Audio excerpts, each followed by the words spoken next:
What's at the core of achieving the good life? The major key to the good life. The major key is not in learning how to set goals. It is not in learning how to better manage your time. It is not in mastering the attributes of leadership. Every day in 1,000 different ways, we are trying to improve ourselves by learning how to do things. We spend a lifetime gathering knowledge in classrooms, in textbooks, in experiences. Now, if knowledge is power, if knowledge is the forerunner to success, then why do we fall short of our objectives? Why, in spite of all our knowledge and in spite of our collective experiences, do we find ourselves aimlessly wandering, settling for a life of existence rather than a life of substance? While there may be many answers to this question, the fundamental answer is the absence of discipline. Applying all that we know. That's the key word, discipline. Self-discipline. We might add one more word here, consistent. Consistent self-discipline. Better than knowledge is applied knowledge. And once we've applied our knowledge, we must study the results of that process. Apply our knowledge, study the results. Refine our approach. Finally, by trying and observing and refining and trying again, our knowledge will inevitably produce worthy results, admirable results. And with the joy and results of our efforts, we continue to apply, to learn, to observe, to fuel our ambition with the positive reinforcement of continued progress. Pretty soon, we'll find that we're swept into a spiral of achievement, a vertical rise to success. But for this whole process to work for us, we must first master the art of discipline, self-discipline, consistent self-discipline. It takes consistent self-discipline to master the art of setting goals, to master the art of time management, to master the art of leadership, to master the art of parenting and relationships. If we don't make consistent self-discipline part of our daily lives, the results we seek will be sporadic and elusive. It takes a consistent effort to truly manage our valuable time, or we'll be consistently frustrated. It takes discipline to conquer the nagging voices in our minds, the fear of failure, the fear of success, the fear of poverty, the fear of a broken heart. It takes discipline to keep trying when that nagging voice within us brings up the possibility of failure. It takes discipline to admit our errors and recognize our limitations. The voice of the human ego speaks to all of us. Sometimes the voice of ego says that we should magnify our value beyond our results. It leads us to exaggerate, to not be totally honest.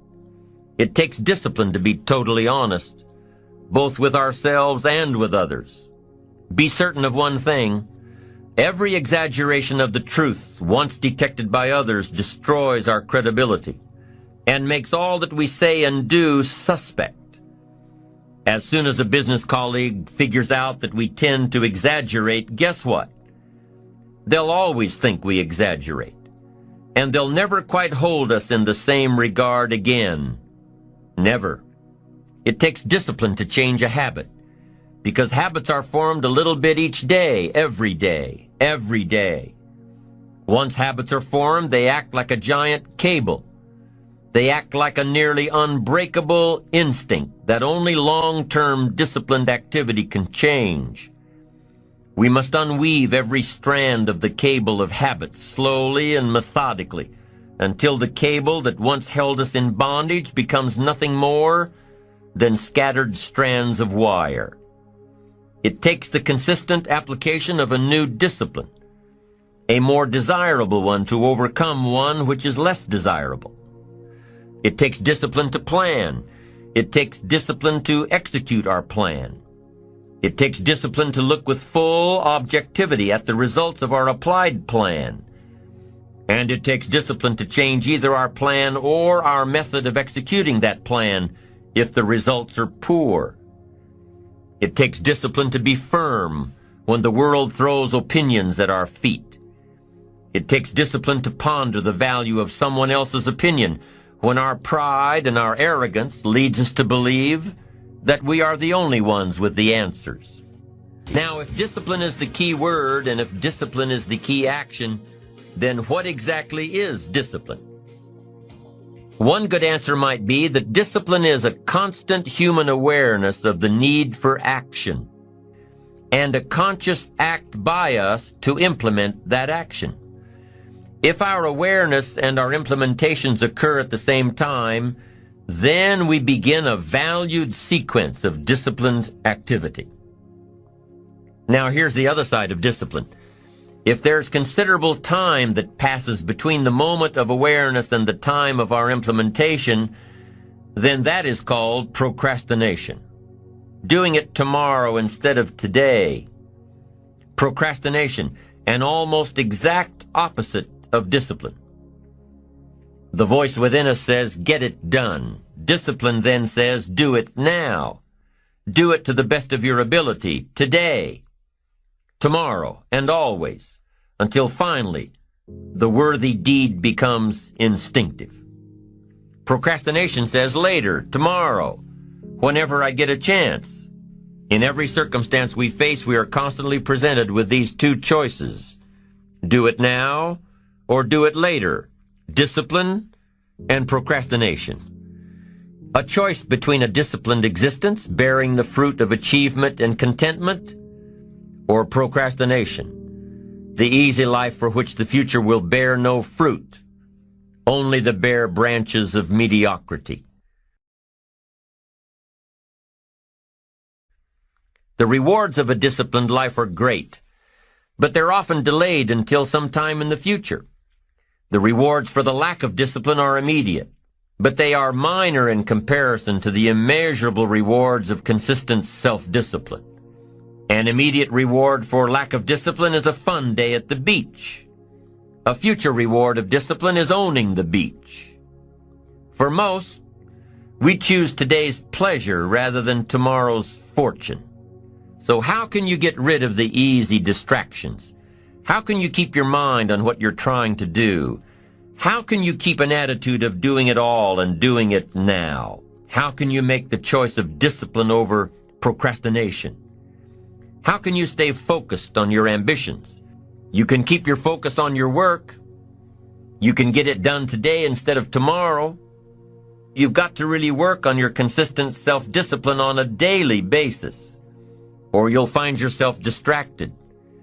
Distracted by negative thoughts, distracted by negative people, and pretty soon, depending on the type of people you've associated with, distracted by your doubts within yourself. Never underestimate the power of influence and associations, and never underestimate the power of your own consistent self-discipline. Now let's take a closer look at discipline, at the 3 steps to becoming disciplined. First, true discipline is not the easiest option. Most people would rather sleep until 10 o'clock than get up at 6. It's easier to go to bed late, sleep late, show up late, leave early. It's easier not to read. It's easier to turn on the television than to open a book. It's easier to do just enough than to do it all. Waiting is always easier than acting. Trying is always easier than doing. Imagine what life would be like if we didn't have to make our bed in the morning, or keep our garage clean, or pay our taxes, or show up for work tomorrow. Wouldn't it be fascinating if we didn't have to do these things? Wouldn't it be fascinating? What do you suppose would become of us? You're right. Not much. For whatever the reason, the system we live in and contribute to is designed to make the easiest things in life the most unprofitable. Profitable seems to be the most difficult. Our world is and always will be a constant battle between the life of ease and its momentary rewards and a life of discipline and its far more significant rewards. Each has its own price, the price of discipline or the price of regret. We will pay one or the other. What we wish we had done is the voice of regret, speaking in a sorrowful tone at a time when there is no going back. This is regret. No second chance. No, what would I do differently? Choose one or the other, but both will have their price, the price of discipline or the price of regret. One costs pennies, the other a fortune. The first lesson of discipline is that it isn't the easiest option. The second lesson of discipline is that it's a full-time activity. And we've said that the best form of discipline is consistent self-discipline. You see, the discipline that it takes to make your bed every day is the same discipline necessary for success in the world of business.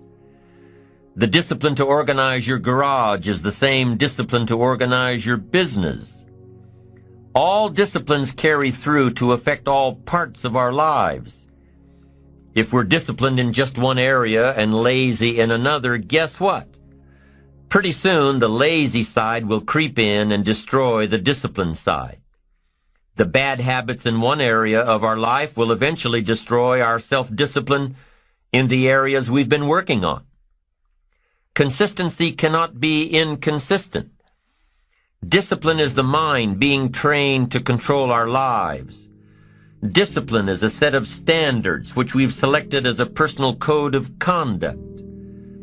Discipline is imposing on ourselves the requirements for honoring these standards. Once we've adopted these standards of behavior and conduct, we're committed to honor them. And if we don't, then there can be no disciplined activity. We find ourselves announcing our standards to our relatives, our friends, our associates. We shout our beliefs and condemn those who believe any differently, but then we don't walk the talk. We end up acting in a way far different from the beliefs we've shouted. We tell our kids that the TV is rotting their minds, yet we spend our evenings in front of it. We tell our employees that they must take advantage of every minute of the working day, yet we spend 3 hours at lunch. Do as I say, not as I do. This is inconsistent. This leads to a loss of credibility among those who watch us. And more importantly, this leads to a loss of credibility within ourselves. The only thing worse than one who is inconsistent in applying their self-imposed disciplines is one who has never considered the need or the value of discipline at all.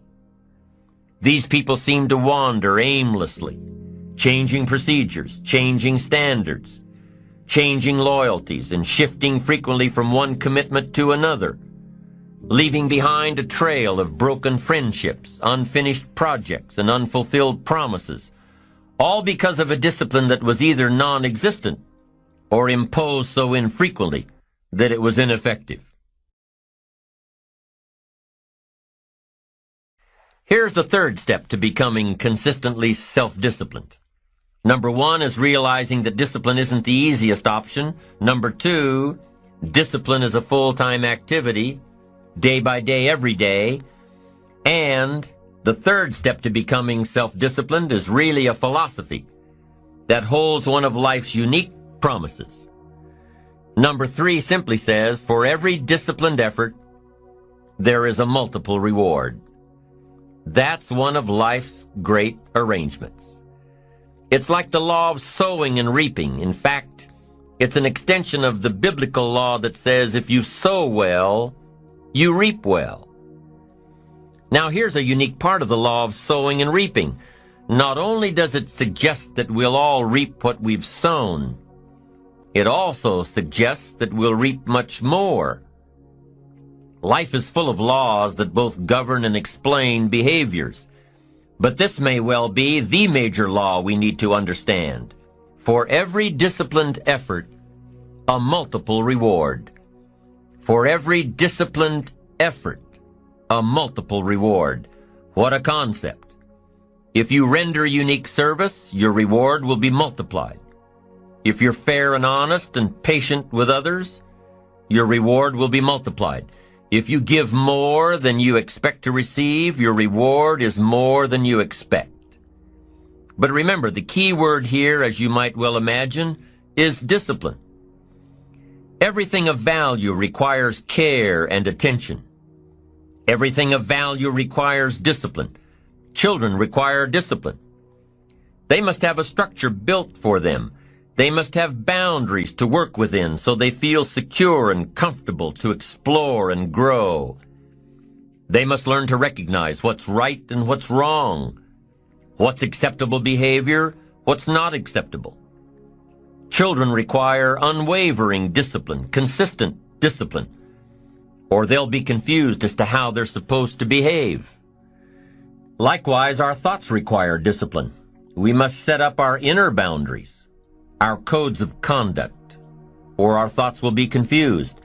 And with confused thoughts, we'll end up being confused, hopelessly lost in the maze of life. And confused thoughts produce confused results. Look around you at this very moment in time. What might you be doing that needs attention? Perhaps you're on the brink of giving up, or starting over, or starting out. And the only missing ingredient to your incredible success story in the future is a new and self-imposed discipline that will make you stay longer and try harder and work more intensely than you ever thought you possibly could. The most valuable form of discipline is the one that you impose on yourself. Don't wait for things to deteriorate so drastically that someone else must impose discipline into your life. Wouldn't that be tragic? How could you possibly explain the fact that someone else thought more of you than you thought of yourself? That they forced you to get up early and get out into the marketplace when you would have been content to let success go to someone else who cared more about themselves. Your life, my life, the life of each one of us is going to serve as either a warning or an example. A warning of the consequences of neglect, self-pity, lack of direction and ambition, or an example of talent put to use.